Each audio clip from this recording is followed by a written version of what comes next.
Hello everyone. Today we have a very special time because we invite our very good friend. Joyce. Yeah, and later we need to just say something, and we just keep going. Okay. Okay, welcome, Joyce. Thank you. It's wonderful to be with you. Oh, thank you so much. Okay, so today we have some questions for you, and I think we want to know you more, and also maybe other people wants to know a little bit more about you. Okay. Okay, so I think we just start with our first question. Okay, our first question is, what do you think is the core value of our Christian belief or Christian life is? After this amount of time, I would consider that it's fundamental, it's non negotiable. You must believe who Jesus is and what he has done for you. Mm-hmm. Everything else comes out of knowing he is the Son of God. Mm-hmm. He was born of a virgin. He lived a human life. He overcame sin. He died for our sin. Mm-hmm. He was resurrected and is at the right hand of the Father and sent the Holy Spirit as our comforter. Mm. Wow, that's a really good answer. Okay, so I think the following, the second question follows this is that could you describe a little bit what God is like in your eyes and how is your relationship with Him? Well, I have been a Christian for many years. Mm-hmm. And so this has grown and changed over the years. So when I started very young, God was this guy in heaven, Mm-hmm. and I felt like he was waiting for me to mess up, and then he was going to just send me to hell. Oh.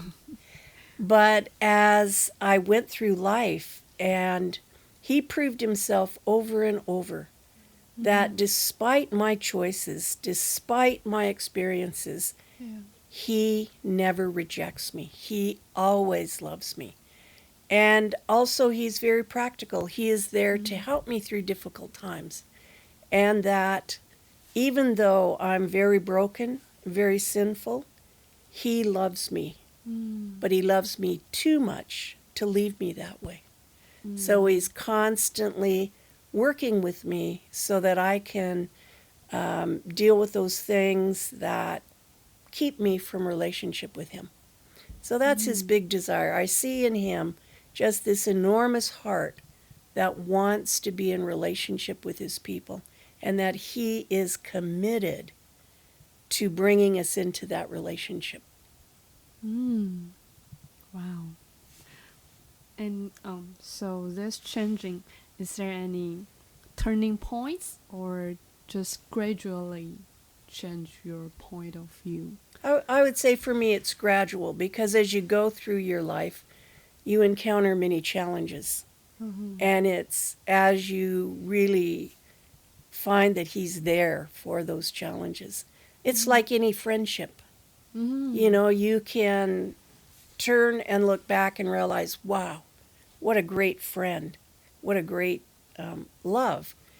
But it didn't generally happen in a moment. It usually grows over time. Now, some people will share a testimony where they had that, wow, life changing instant revelation. But for my experience, it's been a growing, foundational, building experience. Mm. Wow.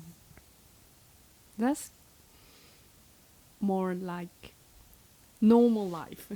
It is. And that way, when you don't have drama, Yeah. you still have that solid relationship. Whereas sometimes the more dramatic testimonies, Mm. then real life is hard for them. Mm. Yeah. I So, agree.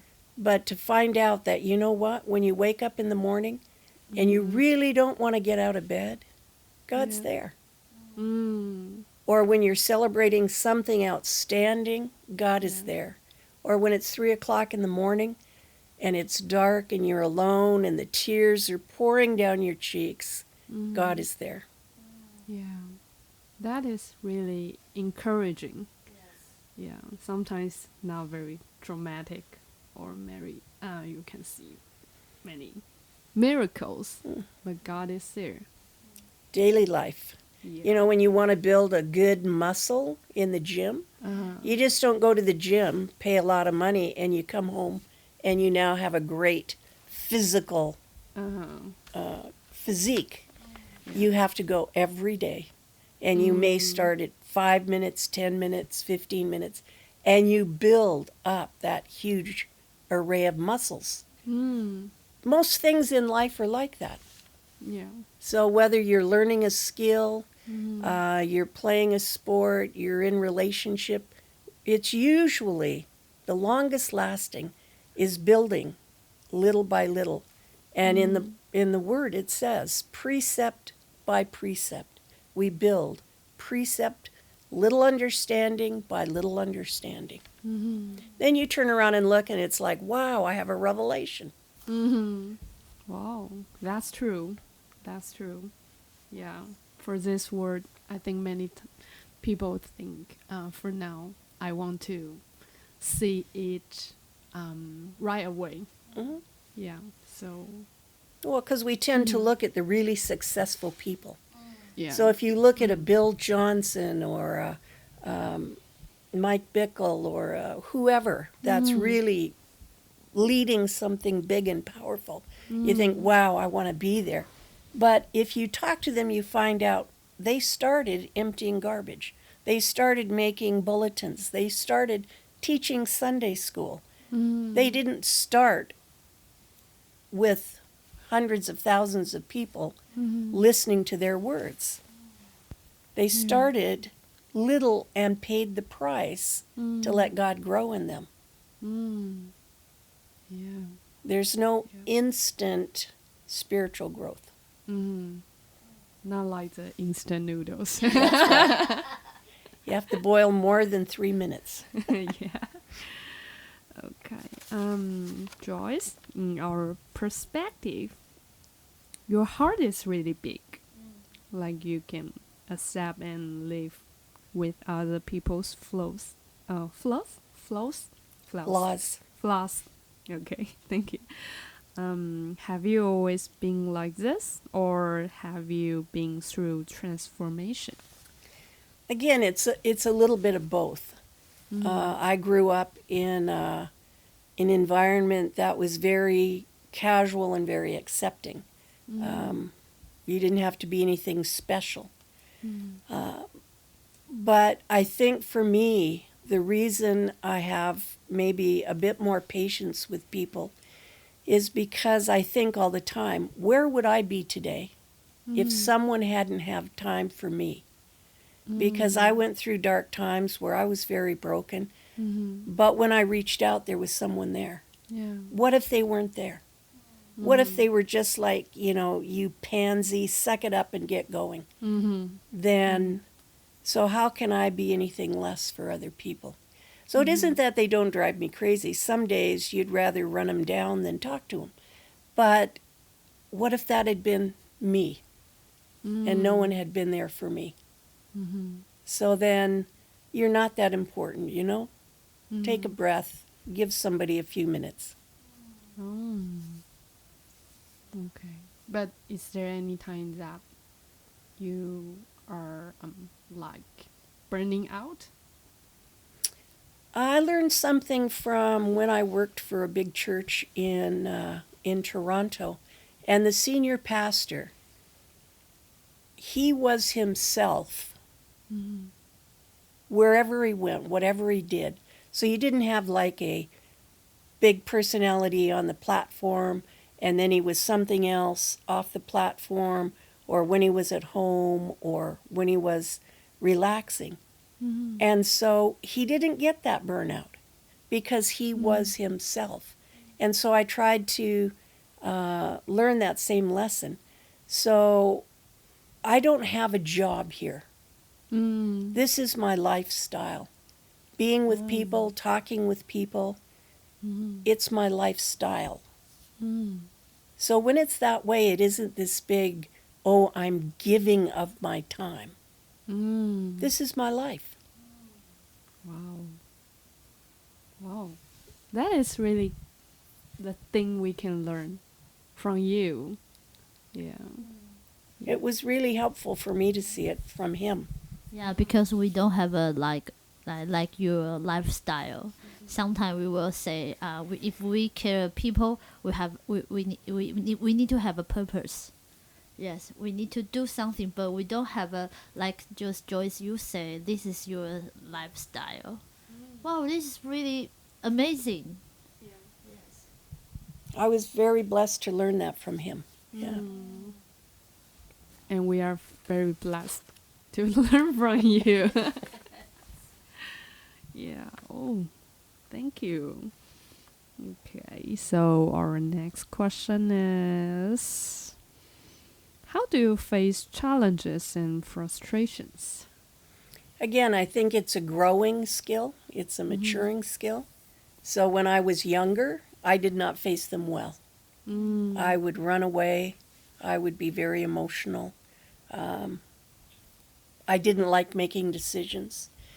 But as you grow and mature, then what slowly comes to mind, and this is not in a spiritual context, this is, we're just talking about everyday life, Mm. is that if you actually deal with the challenge, Mm-hmm.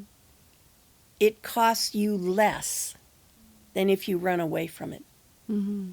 So, in truth, what you find out is in the long run, it's easier Mm. to actually face a challenge and go through a challenge than run around it. Mm. Because as you run away from a challenge, now you have to be on guard all the time and you have to run away from more challenges. Mm-hmm. You don't build muscle, you don't build experience, you don't build wisdom. But when you start to, when a challenge comes, you actually face it and you use the things that God has given you Mm-hmm. to overcome the challenge. And then when you bring it into a spiritual experience, of course, we never face anything alone. Mm-hmm. God is always there for us. And so it also teaches us in a practical way how to apply God. Mm. Like God never intended that we would live life independent of Him. Mm. So what does that mean? Well, when I face a challenge, say with a person, Mm-hmm. so now's the time, Father, you need to show me your heart and teach me how do I actually live your heart for this person. Mm-hmm. Or like when you work for a ministry, a lot of times finances is a big challenge. Well, we always like to say God is good, God will provide, not a problem. Well, that's a challenge. Now you get to find out, okay, Father, how do I do this? Mm-hmm. How do I live in the real world and you provide for us? Mm-hmm. And of course, COVID was the biggest mind blowing example for me. Yeah. In 2019, we did really well. We were moving forward.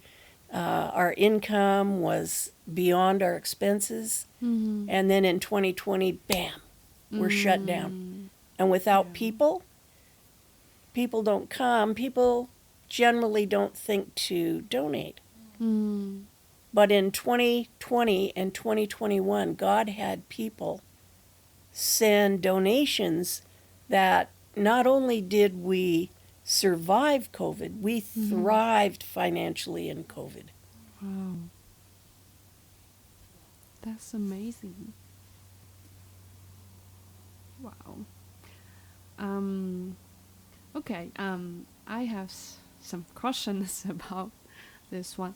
So, during this process, have you made any decision like, I want to follow God, or I want to do things in God's way, or it just naturally happen about the growing. If you follow your natural inclinations, you generally will go away from God, because our natural self is not fully sanctified yet. So I have made intentional decisions, and I've failed. I've failed to make decisions sometimes. But I guess for me, the most graphic example would be I'm engaged to be married. And a situation comes up where I'm presented with the context that to follow my fiance or to choose God. And so, of course, that was the hardest decision ever. So it was very intentional. I sought advice, I sought prayer, and in the end, I believed that I needed to follow God, which cost me my engagement. So I don't think we can just naturally flow and we'll make the God choice. I think the more costly the decision, the more intentional we need to be. Whether we, go out and buy bread or we don't go out and buy bread, not a big deal. Whether I wear a blue sock or a black sock, who cares? Right? So those are things that, you don't want to park your brain. But as you make decisions that actually impact your life in a meaningful way or impact other people's lives, then I think you need to create a very intentional way of seeking what God's will is.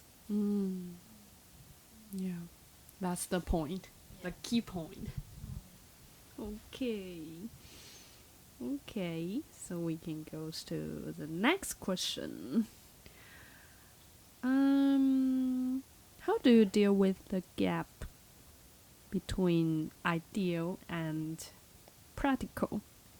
For example, a person needs some income, or he or she can choose trust the Lord, but still needs there's some expense of life.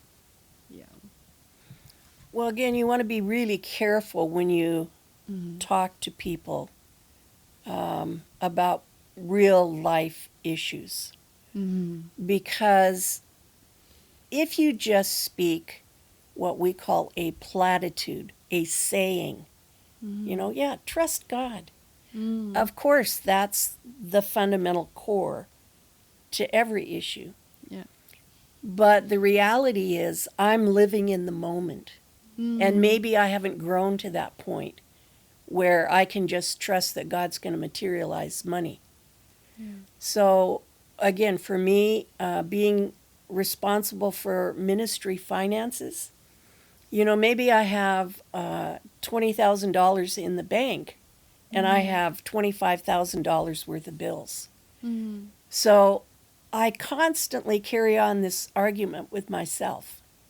Just pay the bills and trust God. But then my natural self says, but what if God's saying to you, learn how to manage your cash flow? So, again, you can't make these decisions just based on what somebody else teaches you. You have to build your relationship with God little bit by little bit, so that when these serious points in time come, God has enough experience and He's proven Himself enough in you that you can say, I know God is practical. Of course, there are supernatural experiences. We talk about, different times where God has made a car travel beyond the quantity of gas it's had in the tank. That was a supernatural miracle. but your life isn't one supernatural miracle after another. So for it to really work, for you to have the confidence, the unshakable faith that you can trust God in practical things, you have to build it from the ground up, bit by bit by bit, so that when you need $500 in order to fix the car, you know that God will provide because He has provided. And if He doesn't, you are enough connected that you know He has something else in mind. You know, maybe instead of fixing that old wreck of a car, He has a new one for you.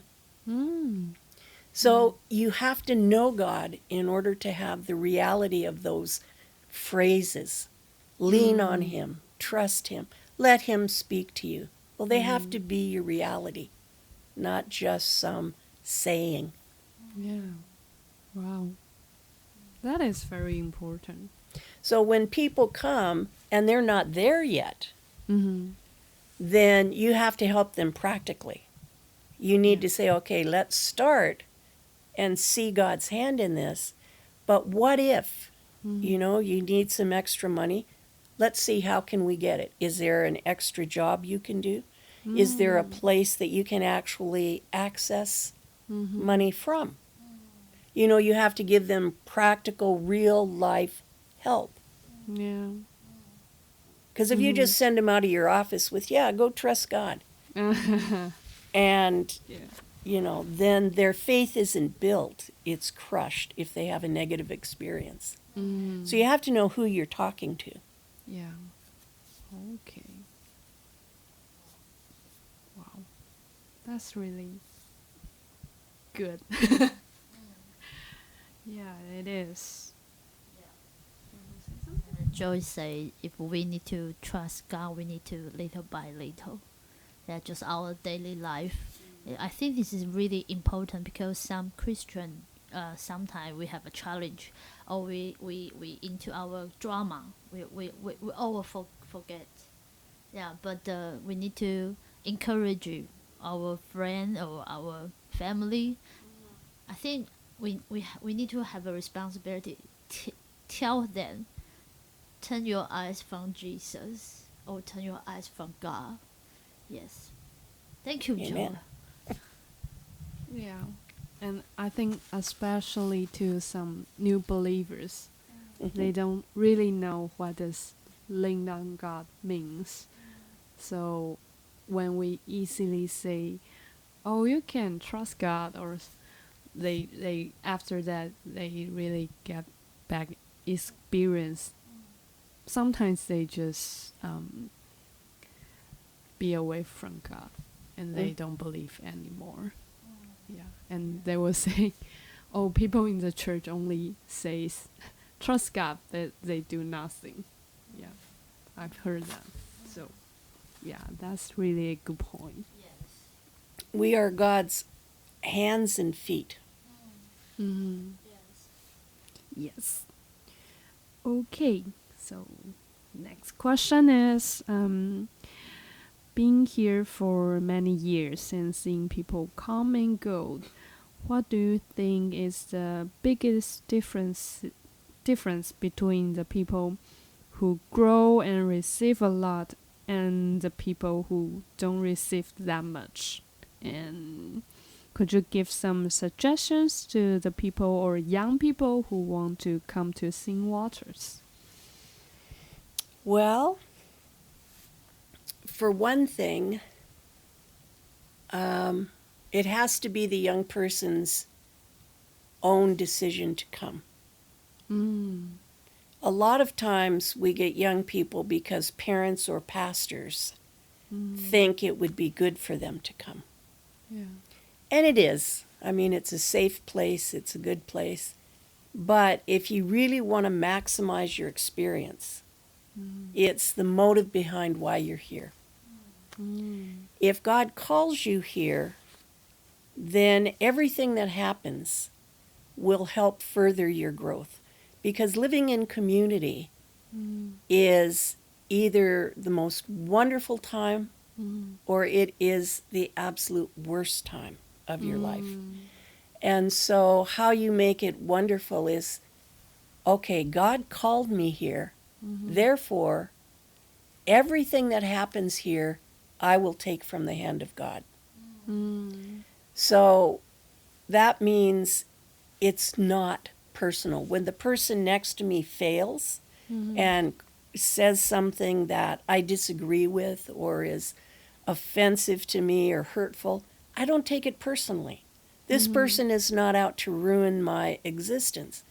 I am here for what God has, not for my roommate. So bless my roommate.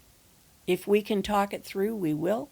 But I am here to learn, what would Jesus do? And in those situations, what did Jesus do? There were times when he was righteously angry, when it was sin, and when it distorted the heart of God. But more or less, he reached out and he tried to release healing, acceptance, unconditional acceptance. Look at the people he went to, the tax collector, the most unpopular. You know, he reached out to the lady that was, you know, the town had just banned her. She couldn't even come get her water during public time. She had to go alone. Yeah. But there was Jesus, and he took time and he talked to her because it wasn't personal. It wasn't about him. So God, every situation, I'm here. What are you saying? You know, this situation frustrated me. What are you trying to tell me in that situation? I failed. I blew it. I lost my cool. What are you saying in this situation? So don't waste it as just, you know, life experiences and people annoy me. Just look for God. Yeah. Because Joyce say, just we are here. We just need to just go too deep. It's our life. Because our life just go too deep. We have a transformation. That is really powerful. That is really can help in a good album. That's so. I very agree. Joyce say if young people come here, they need to thinking. This is the calling. Is God calling me come here?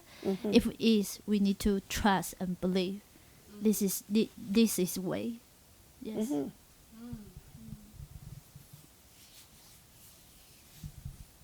Yeah. That's right. Okay. I have another question. So if like the young people is here because of their parents or pastors, what would you say to them? Well, that it's going to be a little bit harder because you're not really looking for God. So that means when somebody gets in your way, you're going to be offended.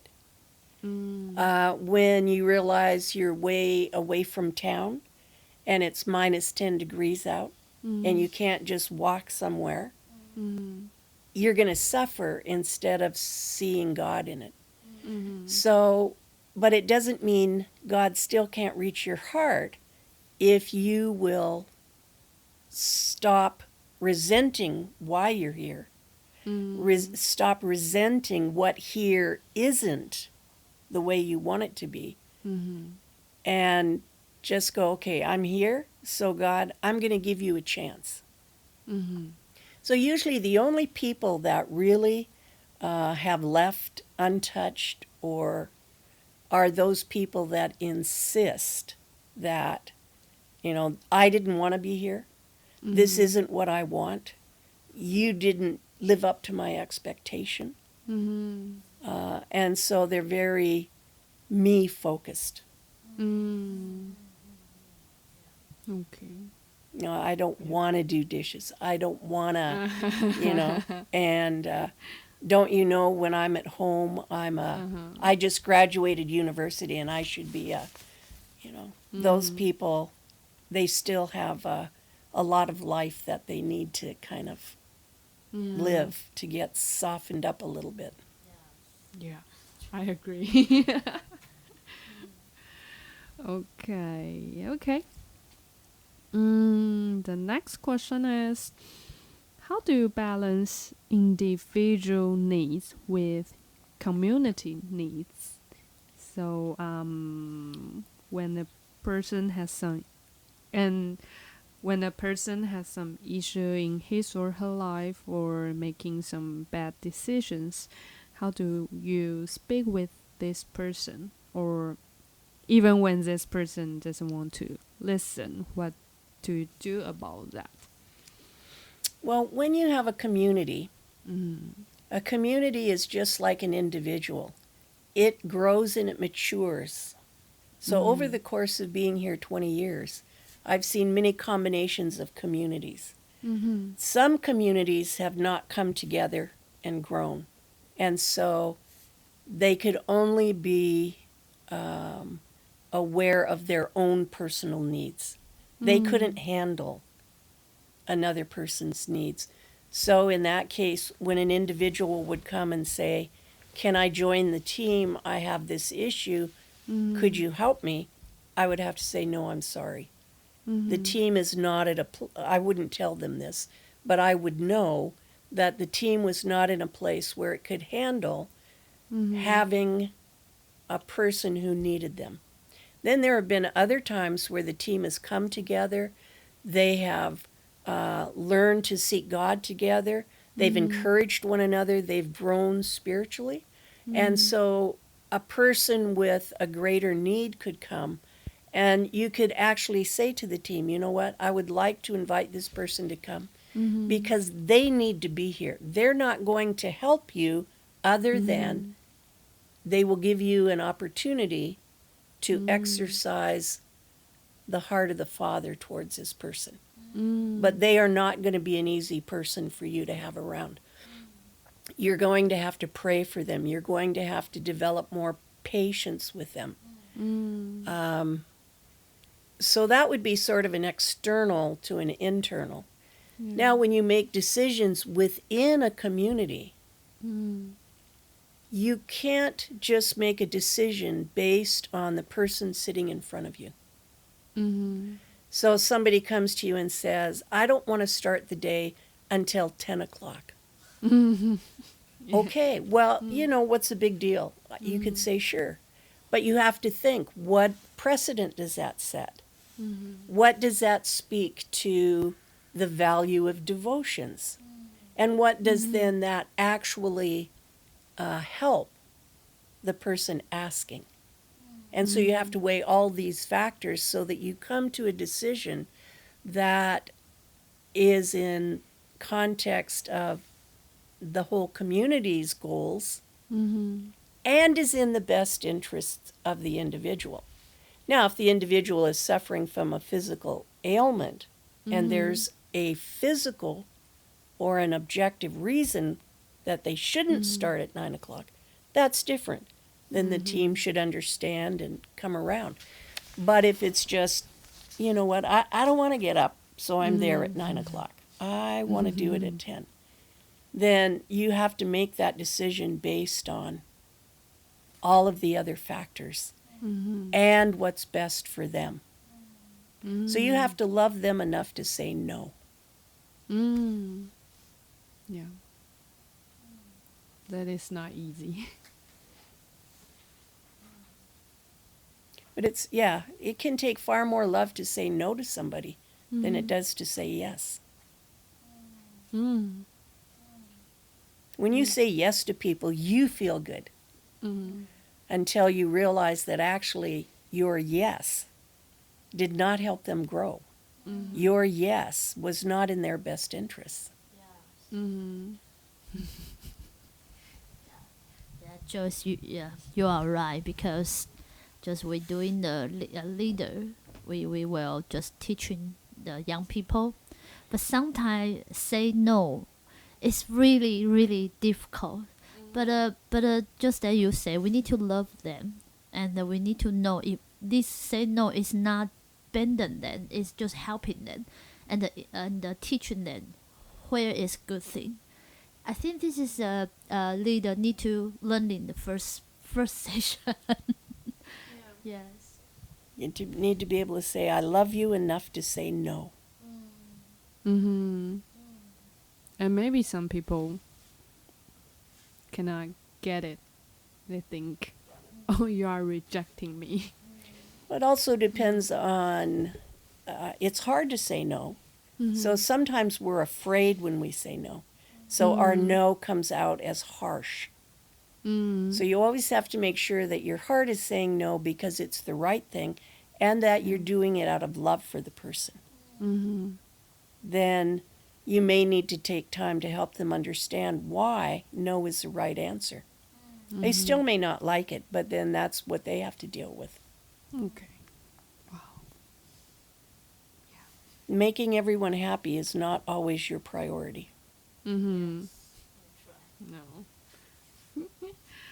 Okay. The next question is, what are the characteristics you think a mature leader would have? A mature leader, in my mind, needs to be able to balance a lot of things. A leader needs to love their people enough to make the hard decisions.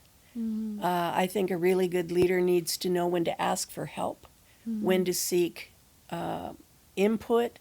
They need to not be isolated and count on they make all the right choices.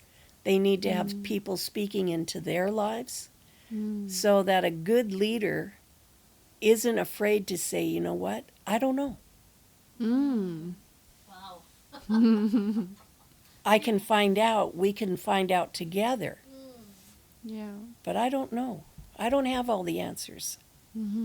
And it cannot be, if it's a pride thing to be a leader, like when you know, well, I'm the leader, you know, take a sabbatical because it needs to be a place of understanding that this is not about you.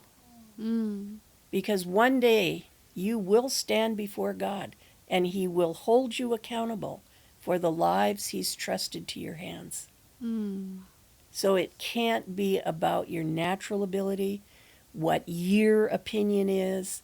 You need to stay humble enough to always be open to hearing, always keep listening, always keep going deeper with God. Never think you know. Yeah. Sometimes we think we know or pretending like we know it. But Yeah. actually, no, we don't. It's hard because the world has, on the one hand, they lift a leader up. And it's like, you know, wow, leaders are so amazing. And then the next day, they shoot them all down. So Yeah. it is a very risky thing. And I wouldn't have the ambition to become a leader. Like, that was never my goal in life. Because as a leader, you are there. You're the one that's going to get the flack first. You're the one that people are going to take shots at first. You know, yeah, you know, they say, yeah, but you get all the control and the whatever. I don't ever want to stand before God and have Him say, you use that. You know, you use that for your own benefit. You did it for your own protection. And you did not represent my heart. So a leader needs to represent the heart of God in authority. I think just like David, the Bible David, because he just really understand God, and he just really obey God. Just like Solomon, how can I say? Solomon, he can kill the Solomon, but David, sorry, so so difficult. Oh my gosh. Okay, I need to learn it. Yes, just David can kill Saul, but David just trust God. He have a purpose for him. And he respected the authority of God. Yes, I think just like Joyce say, we need to just be humble. Because it is God give us, and we need to know God just heart and God thinking. So it is not, the leader is not like I have power or something. It is more like responsibility. Yeah. Very much. Okay. The next one is, as we know that many people who come here are broken-hearted, and even some of the team members are too. So as a decision maker, how do you lead and guide guide people who come here? And for you, is there any time you feel discouraged or frustrated? Well, to take the last part first, yes, of course. Not being fully transformed. I think, too, when you look at people and you see their potential, and yet you can't make somebody go and be who they could be. You can't want it more for them. Like, obviously, our big thing here is healing. And you have every healing resource available, but they have to want healing. You can't want it for them. So you notice we don't go around scheduling personal ministry with everybody on a regular basis. Because if they're not wanting it or they're not ready, then it would be a waste of everybody's time. So I think if I get frustrated or discouraged, it's because I don't always find the key to help a person actually want what God has for them.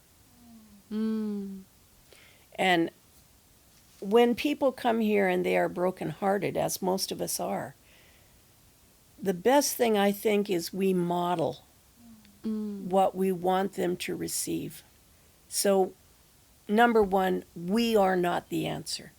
When a brokenhearted person, they may need a hug, they may need a kind word, but the best thing we can do is continually show them how Jesus lives in real daily life, and that we continually are bringing that to them so that they don't become dependent on us as people, but they see in us, we have learned, Jesus makes it better. Jesus heals the broken heart. Jesus is the one who is a constant companion, who keeps us from being everlastingly lonely. And the more we can model Jesus to them, the more we can bring them to Him, the better it is that they will grow and heal and mature. Wow. Yeah. And with young ones, it's also understanding immaturity, or, not being old yet, does not need healing. Nor does it need to have anything cast out. You don't deliver someone from immaturity. You give them the option to grow and to mature, to assume responsibility, you encourage them and nurture them. You don't try to fix immaturity. Wow.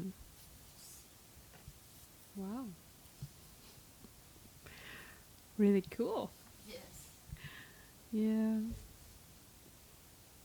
Anything to say? No. Yeah. Always, your answer is full of wisdom. Yeah. So we need to think about it. Yes. Yeah. Wow. Pretty cool. Okay. The question number 10 is, are there any words, suggestion, or encouragement for the younger generation, since the world is changing so fast being so different from decades ago? That's true. And yet, it has always been that way. Mm. Which is why, if you look in Ecclesiastes, there is nothing new under the sun. Mm. And so, it doesn't matter what generation you look at. The younger generation has always felt they're not understood, that life is changing. It's not like it was. Mm. And in part, that's true. That's absolutely true, and that's normal. Mm. My generation had a whole different set of circumstances and experiences. Mm. But the principles in life are greater than the differences in generation. Mm. So I would encourage young people, one, get to know the older generations. Mm. Don't have to learn everything brand new by yourself. There's many things in lives you can't teach. They have to be experienced. But there's many things that people have already experienced that you could learn from. That's why mentors are really good, because they've experienced what you're going to experience. And so they can give you clues and keys. You know, does the older generation understand social media? And no. Mhm. And but the principles of life don't change. Whether you deliver it in a letter with the post box, whether you deliver it in a text message or on a Facebook, there are still principles in life that have to be lived. And they will be the same through generation after generation after generation. Mm. And so I would encourage older people that your responsibility as you mature is to find young people who are open and pour into them. Mm. That's the stages, like they talk about the stages of life where you're young and you receive, you grow to an adult and you live life, and then you get to the older generation and you turn around and you nurture the younger generation. Mm. That's normal. You know what, older generation? No, your experience is not going to look like theirs. Mhm. So you can't force them to be like you. Of course, you know, here the biggest thing that I've always struggled with is the internet. In my mind, I would disconnect and throw the internet out of Singing Waters. But the internet is part of this generation's culture. Mm. And so rather than just want to throw away what I don't value, is to find the balance. Where is it that it's healthy and part of a young generation's life? Yeah. And then where is it in excess and it's unhealthy? Mm. But for an older generation, you need to put aside your opinions, Mm. put aside what you think you know because you've lived so long, and listen. Listen to God, listen to the younger generation. And if you listen well enough, you will hear the same life principles Mm. coming through, Mm. just in a different package. Wow. Yeah. So no matter what generations, it's so important to listen, and I think also be humble, right? Mm. So you Wait. can open your heart. Take music. I'm not very partial to younger music, Mhm. but go back to Beethoven's time.